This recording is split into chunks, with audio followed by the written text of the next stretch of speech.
Assalamualaikum warahmatullahi wabarakatuh. Kami dari kelompok 3, kami di sini akan mempresentasikan hasil diskusi kelompok kami dari struktur atom. Saya akan memperkenalkan kelompok kami. Ada saya, Ahmad Raji Saifuddin. Yang kedua, Fitri Auriza Satifah. Yang ketiga, Dina Salsabila. Yang keempat, Novi Anjara. Dan yang kelima, Rifki Haidar Ramdhani. Dari presentasi ini, kami akan menjelaskan tentang struktur atom, dimulai dari pengertian atom, perkembangan teori atom, partikel dasar struktur atom, dan susunan elektron dalam atom.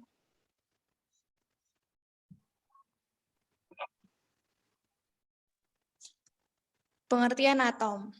Atom didefinisikan sebagai partikel terkecil dari suatu materi yang tidak dapat dibagi-bagi lagi. Akan tetapi, dari hasil penemuan selanjutnya, ternyata atom masih terdiri atas partikel-partikel yang lebih kecil lagi, yang disebut partikel subatom. Partikel subatom tersebut adalah, bisa dilihat di tabel ya, itu yang pertama ada proton, lambangnya P, penemunya itu Goldstein pada tahun 1886.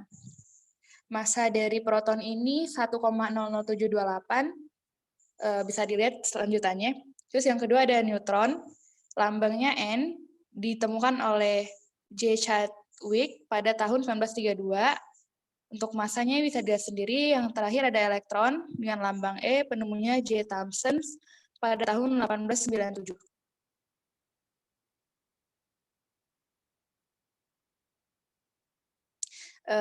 Terus selanjutnya ada perkembangan teori atom, dapat dilihat pada foto-foto ya. Itu ada teori atom Dalton oleh John Dalton, terus ada teori atom Thomson dari Sir Joseph John Thomson, terus ada teori atom Rutherford dari Ernest Rutherford, dan yang terakhir ada teori atom Bohr dari Niels Bohr.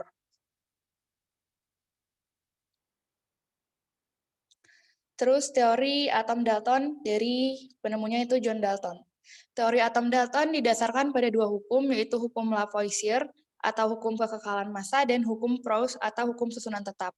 Isi teori atom John Dalton adalah, yang pertama ada atom adalah bagian terkecil dari suatu unsur-unsur dan tidak dapat dibagi lagi. Yang kedua, atom-atom sejenis mempunyai sifat yang sama, sedangkan atom-atom dengan unsur tidak sejenis memiliki sifat yang berbeda. Yang ketiga, dalam reaksi kimia terjadi penggabungan atau pemisahan atom. Dan yang terakhir, atom dapat bergabung dengan atom lainnya untuk membentuk molekul dengan perbandingan bulat dan sederhana. Terus selanjutnya ada teori atom Thomson dari Sir Joseph John Thomson. Teori ini berawal dari penemuan tabung katode oleh William Crookes dari penelitian yang sudah dilakukan Crookes. Thomson mengembangkan penelitiannya tentang sinar katode di laboratorium Cavendish. Setelah selesai dan mendapatkan hasil dari penelitian yang dilakukan, Thomson menemukan bahwa sinar katode adalah sebuah partikel. Secara garis besar, teori atom J.J. Thomson dapat disimpulkan menjadi beberapa garis besar. Berikut ini inti dari teori atom Thomson. Yang pertama, atom bukanlah bagian terkecil dari suatu zat. Terus selanjutnya ada massa elektron atom lebih kecil dari massa atom. Yang ketiga ada secara keseluruhan atom bersifat netral. Hal ini dikarenakan muatan atom positif dan negatif yang ada pada atom sama, dan suatu atom tidak dapat memiliki muatan positif dan negatif yang berlebihan. Yang terakhir, atom dengan muatan positif akan tersebar secara merata ke seluruh bagian atom. Kemudian atom itu dinetralkan oleh elektron-elektron yang tersebar di antara muatan positif.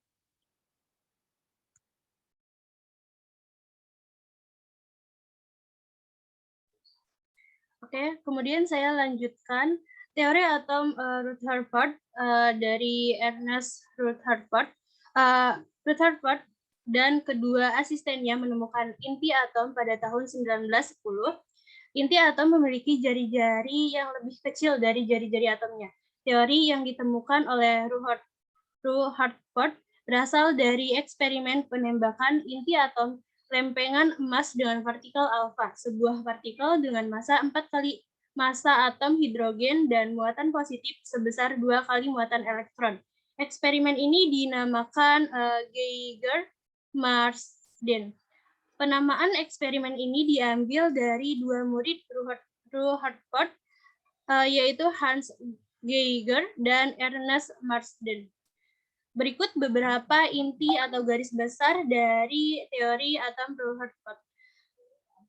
Yang pertama, atom terdiri atas inti atom yang bermuatan positif dan dikelilingi elektron-elektron yang bermuatan negatif seperti model tata surya. Kemudian, atom bersifat netral karena muatan positif sebanding dengan muatan negatif. Kemudian, selama mengitari inti, gaya sentripetal pada elektron terbentuk oleh gaya tarik-menarik antara elektron dengan gaya inti atom atau gaya Coulomb. Kemudian yang terakhir, sebagian besar volume atom adalah ruang kosong, bukan pejal. Hal ini disebabkan oleh jari-jari inti atom jauh lebih kecil dari jari-jari atom. Kemudian teori atom Bohr atau dari Niels Bohr, beberapa ahli mengatakan teori ini dengan sebutan teori atom Rutherford. Penamaan ini terjadi karena model atom Bohr merupakan modifikasi dari model atom Rutherford. Inti dari teori atom Bohr dapat disimpulkan menjadi 4, yaitu yang pertama, elektron mengelilingi atom pada orbit tertentu. Selama berada dalam lintasan, energi elektron tetap sehingga tidak ada energi yang diserap atau dipancarkan. Kemudian, elektron hanya bisa berpindah dari satu kulit ke kulit lainnya dengan menyerap atau memancarkan energi. Kemudian yang terakhir, lintasan-lintasan yang diperolehkan elektron adalah lintasan-lintasan yang mempunyai momentum sudut kelipatan bulat dari H2π atau nilai V sama dengan 3,14. Kemudian ada teori atom mekanika kuantum dari Werner Heisenberg dan Erwin Schrödinger. Teori atom mekanika gelombang memiliki persamaan dengan teori atom Niels Bohr.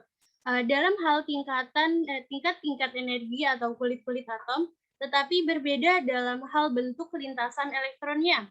Dalam teori mekanika gelombang, posisi elektron adalah tidak pasti. Hal yang dapat ditentukan mengenai keberadaan elektron dalam atom adalah daerah dengan peluang terbesar untuk menemukan elektron. Daerah tersebut dinamakan orbital. Kemudian ada kelebihan dan kelemahan dari setiap model atom. Yang pertama, model atom menurut Dalton seperti bola pejal. Kelebihannya mulai membangkitkan minat terhadap penelitian mengenai model atom. Kemudian kelemahannya tidak menerangkan hubungan antara larutan senyawa dan daya hantar arus listrik jika atom merupakan bagian terkecil dari suatu unsur dan tidak dapat dibagi-bagi. Kemudian menurut Thomson seperti roti kismis, kelebihannya membuktikan adanya partikel lain yang bermuatan negatif dalam atom. Berarti atom bukan merupakan bagian terkecil dari suatu unsur. Selain itu, juga memastikan bahwa atom tersusun dari partikel yang bermuatan positif dan negatif untuk membentuk atom netral. Juga membuktikan bahwa elektron terdapat dalam semua unsur. Kemudian kelemahannya belum dapat menerangkan bagaimana susunan muatan positif dalam bola dan jumlah elektron. Kemudian menurut model atom Rutherford seperti planet bumi mengelilingi matahari. Kelebihannya membuat hipotesa bahwa atom tersusun dari inti atom dan elektron yang mengelilingi inti. Kemudian kelemahannya ada model tersebut tidak dapat menerangkan mengapa elektron tidak pernah jatuh ke dalam inti, sesuai dengan teori fisika klasik. Kemudian yang terakhir dari model atom Niels Bohr seperti bola dengan inti atom yang dikelilingi sejumlah elektron. Kelebihannya mampu membuktikan adanya lintasan elektron untuk atom hidrogen. Kemudian kelemahannya hanya dapat menerangkan atom-atom yang memiliki elektron tunggal seperti gas hidrogen, tetapi tidak dapat menerangkan spektrum warna dari atom-atom yang memiliki banyak elektron. Selanjutnya ada partikel dasar struktur atom. Nah, di sini bisa dilihat ya, ada banyak lingkaran kecil yang ada tanda minus, plus, dan yang kosong. Nah, arti tanda ini yaitu yang pertama ada minus. Minus ini yaitu elektron. Kemudian ada tanda plus, plus ini yaitu proton. Kemudian ada yang tandanya kosong. Nah, yang kosong ini adalah neutron, yaitu dia sifatnya netral.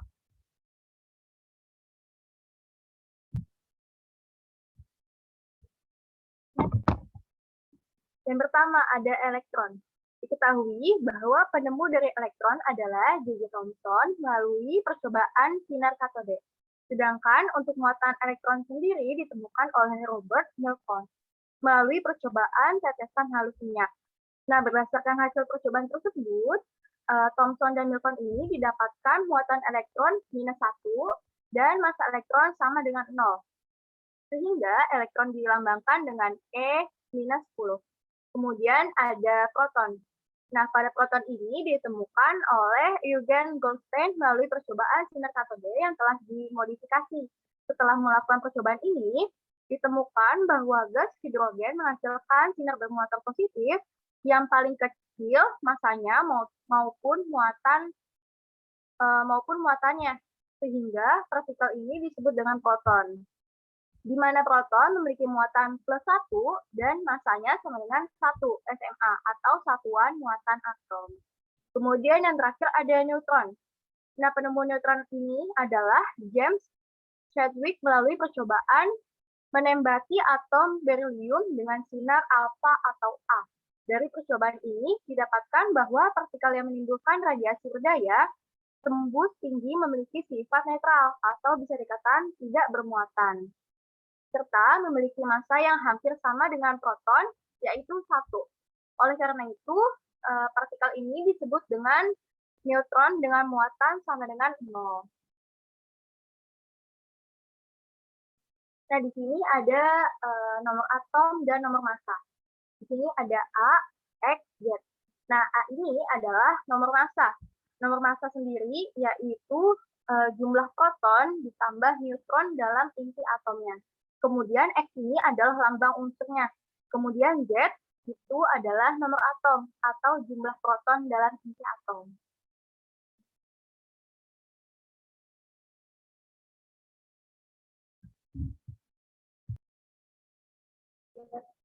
Baik, di sini saya akan menjelaskan isotop, isobar, dan isoton.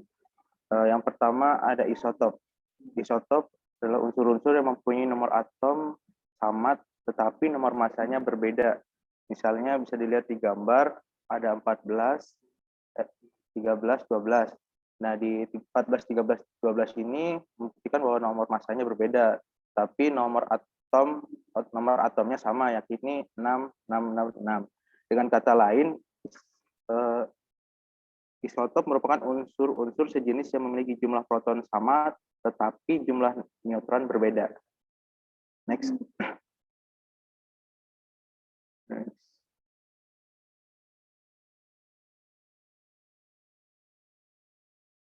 Yang kedua ada isobar. Isobar adalah unsur-unsur yang mempunyai nomor massa yang sama, tetapi nomor atomnya berbeda pada unsur yang berbeda pula. Misalnya, di sini ada 14C6 dengan 14N7. Di sini nomor massa sama, yakni 14. Lanjut.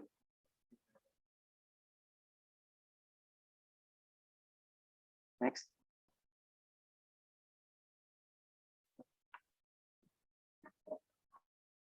Dan ini yang terakhir ada isoton.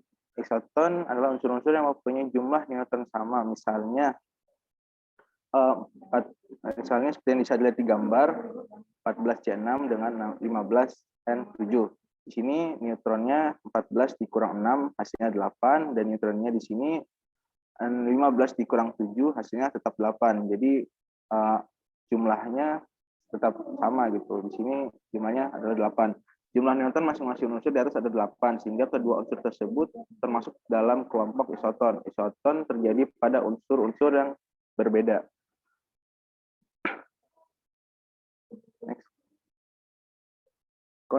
Konfigurasi elektron. Konfigurasi elektron adalah menggambarkan susunan elektron dalam atom. Menurut Niels Bohr, bahwa atom terdiri atas kulit-kulit atom atau kulit-kulit elektron. Elektron beredar mengelilingi inti pada kulit-kulit atom. Kulit-kulit atom disebut juga lintasan elektron dengan tingkat energi berbeda-beda. Kulit yang paling dalam paling dalam dekat dengan inti atom, mempunyai tingkat energi paling rendah. Kita lihat ada kulit-kulit atom mempunyai nomor 1, 2, 3, 4, 5, 6, dan 7, dan sebagainya. Dan diberi lambang menurut K, L, M, N, O, P, Q, dan seterusnya. Pengisian elektron pada kulit-kulit atom memenuhi rumus yang seperti dilihat 2N kuadrat, di mana N adalah nomor kulit. Jadi kulit K dalam kurung N sama dengan 1, jumlah maksimum elektronnya 2,1 kuadrat sama dengan 2 elektron. Kulit L dalam kurung N sama dengan 2, jumlah maksimum elektron dibagi 2 kali 2 kuadrat sama dengan 8. Kulit M dalam kurung N3, jumlah maksimum elektron 2 kali 3 kuadrat sama dengan 8 elektron. Kulit N dalam kurung N sama dengan 4, jumlah maksimum elektronnya dengan dibagi 2,4 kuadrat sama dengan 32 elektron. Kulit O dalam kurung N sama dengan 5, jumlah maksimum elektronnya dibagi 2,5 kuadrat sama dengan 50 elektron, dan seterusnya. Elektron valensi adalah elektron yang terdapat pada kulit terluar. Jadi bisa kita simpulkan apabila elektronnya itu berada pada kulit K, maka N-nya itu sama dengan 1. Nah, apabila elektronnya itu pada kulit L, maka N-nya itu bernilai 2. Kemudian apabila elektronnya itu bernilai di kulit M, maka N-nya itu sama dengan 3, dan seterusnya. Apabila elektronnya itu berada pada kulit N, maka N-nya itu sama dengan 4. Gitu.